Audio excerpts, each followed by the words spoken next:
E aí, pessoal? Preparados para mais um mergulho profundo com a gente aqui no The Deep Dive? Vai lá. Hoje a gente vai desvendar um segredo Uhum. que pode mudar completamente a forma como vocês enxergam o mundo jurídico. O poder da tipografia. Isso aí. E pode parecer bobagem, mas a tipografia, ou seja, né? É. A forma como as palavras são apresentadas visualmente tem um impacto enorme na maneira como as pessoas entendem e reagem a um texto. No começo eu também achei que era só um detalhe estético, sabe? É. Mas depois que eu me aprofundei no assunto, Hum. percebi que vai muito além disso. Uhum. Principalmente no direito, onde a gente precisa persuadir o leitor o tempo todo. Com certeza, convencer. E para te guiar nesse mergulho fascinante, vamos usar como base o livro Why Does Typography Matter? Legal. Preparem-se para algumas revelações surpreendentes. Bom, uma coisa que me chamou a atenção logo de cara Hum. foi a ideia de que a atenção do leitor é um recurso limitado. É como se a gente tivesse um estoque de atenção. Uhum. E cada palavra, cada frase vai consumindo um pouquinho desse estoque. Nossa, que analogia interessante. E no direito, né? Os textos costumam ser longos, complexos. A gente precisa usar cada gota da atenção do leitor com sabedoria. Mas e se a gente, sei lá, simplesmente ignorar a tipografia? Qual o problema de usar qualquer fonte e qualquer tamanho de letra? Aqui mora o perigo, imagina só. Você está no tribunal defendendo um caso super importante, Isso. mas sua petição está escrita com uma fonte minúscula e legível, com parágrafos enormes e sem nenhuma organização visual.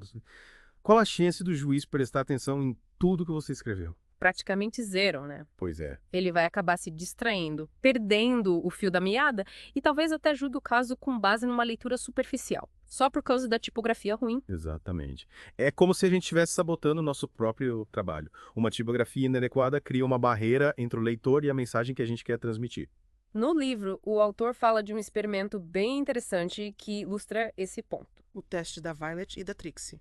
Basicamente, ele mostra dois currículos com o mesmo conteúdo, mas com tipografias diferentes. E o resultado é surpreendente. A maioria das pessoas escolhe um dos currículos apenas pela aparência visual, mesmo a informação sendo idêntica. Incrível, né? Isso mostra que a gente é muito mais influenciado pela estética do que imagina, mesmo quando se trata de decisões importantes. É verdade. E essa primeira lei da tipografia, como o autor chama, tem uma implicação ainda mais profunda. Quando o conteúdo é difícil de ser avaliado rapidamente, a gente tende a julgar pela aparência.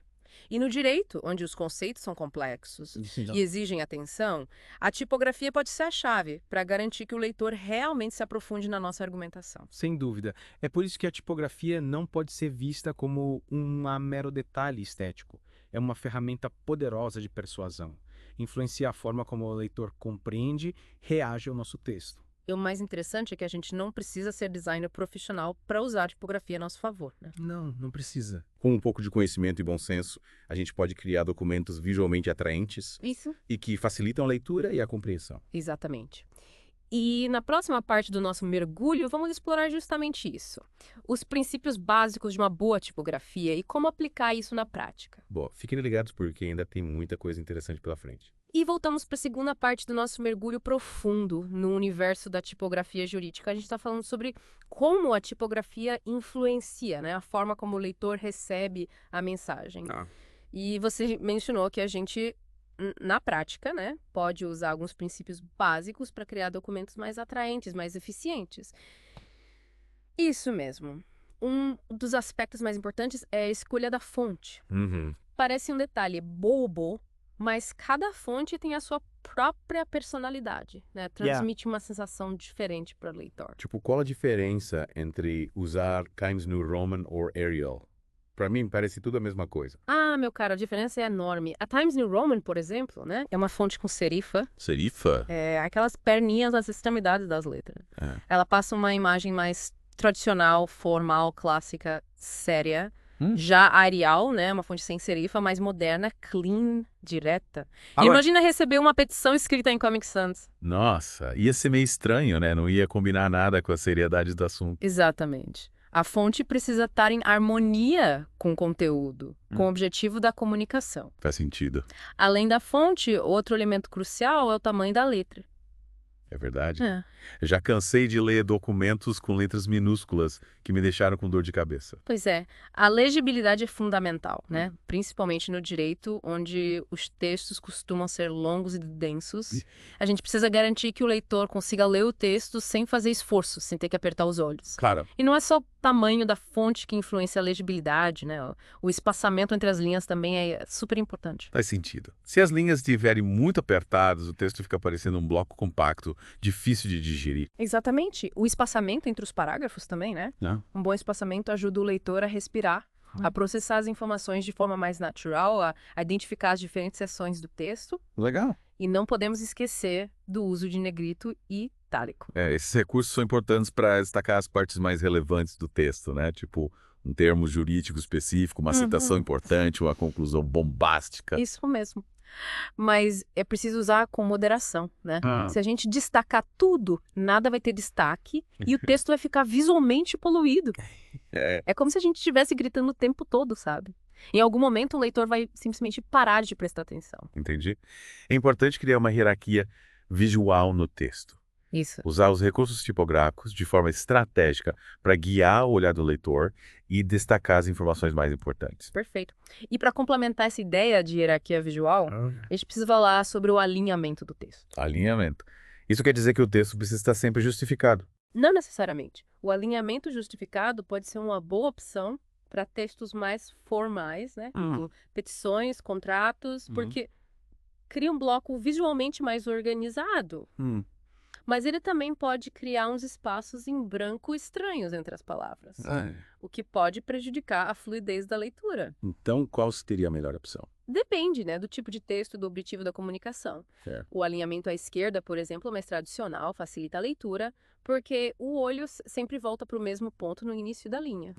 Já o alinhamento centralizado pode ser usado para destacar títulos, citações, criando um efeito visual mais impactante. Entendi. O importante é escolher o alinhamento que melhor se adapta ao seu texto, né? Buscando sempre o equilíbrio visual e a legibilidade. Nossa, realmente é muita coisa para se pensar. Parece que a tipografia é uma ciência à parte, com suas próprias regras, princípios. É mesmo. Mas não precisa se assustar. O importante é ter em mente que cada elemento visual tem impacto na forma como o leitor recebe a mensagem. E com um pouco de estudo e prática, a gente pode dominar essa arte, né? Usar a tipografia a nosso favor. E na próxima parte do nosso mergulho, a gente vai ver quais são os erros mais comuns que a gente deve evitar a todo custo, certo? Exatamente. Vamos revelar os crimes tipográficos que podem sabotar a sua comunicação. Fiquem ligados. Chegamos à parte final do nosso mergulho na tipografia jurídica, pronto para desvendar os crimes tipográficos que você mencionou. Preparadíssimo. E se prepare, porque alguns desses erros são de fazer os olhos sangrarem. Nossa, tão graves assim. Pode dar uns exemplos? Um dos mais comuns, e talvez o mais irritante, é o uso excessivo de maiúsculas.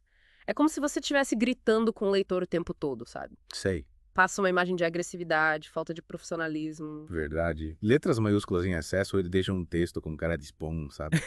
Daqueles e-mails que a gente já deleta sem nem ler. Exatamente. Outro erro clássico é a mistura de fontes diferentes no mesmo documento. Parece que a pessoa abriu o catálogo de fontes e escolheu aleatoriamente sem nenhuma coerência. O resultado é um carnaval visual, uma salada mista tipográfica que só confunde o leitor. Já vi cada documento por aí. Cada título com uma fonte diferente, o corpo do texto com outra, as notas de rodapé com outra. Parece um trabalho de escola feito de última hora. Parece mesmo. E a gente não pode esquecer do alinhamento, né? Tem gente que justifica o texto sem dó nem piedade, criando uns espaços em branco enormes entre as palavras. Fica horrível de ler. O texto justificado pode até dar uma impressão de organização, mas se não for feito com cuidado, acaba prejudicando a fluidez da leitura. Melhor um alinhamento à esquerda, que é mais tradicional e não tem erro. Concordo. E por falar em exageros, tem gente que abusa do negrito e do itálico, achando que vai destacar as partes importantes do texto. Mas o efeito é o contrário. O texto fica todo picotado, desorganizado, difícil de acompanhar. É como se a pessoa estivesse te cutucando a cada palavra, sabe? Querendo chamar atenção pra tudo. No fim, você acaba não prestando atenção em nada. Exato. A gente precisa usar esses recursos com moderação, só para destacar as informações realmente importantes. E para finalizar, uma dica que parece óbvia, mas muita gente esquece: revise o texto com atenção antes de enviar. Um erro de digitação, um espaço a mais, uma vírgula no lugar errado. Tudo isso pode comprometer a sua credibilidade. Nossa, é verdade. Já cansei de receber e-mails com erros de português, de concordância, de digitação. Dá até vergonha alheia. No direito, a gente precisa ter cuidado redobrado com a linguagem, né? Porque qualquer deslize pode ser usado contra a gente. Sem dúvida. A tipografia é um elemento fundamental da comunicação jurídica. Dominar seus princípios e evitar erros básicos é essencial para garantir que nossos argumentos sejam ouvidos e compreendidos. É isso aí. E com isso, chegamos ao fim do nosso mergulho no universo da tipografia. Espero que vocês tenham aprendido bastante e que usem essas dicas para turbinar seus textos jurídicos. Isso aí. Lembrem-se, uma boa tipografia é um investimento na sua credibilidade e no sucesso da sua comunicação. Valeu pela companhia, pessoal. Até o próximo mergulho.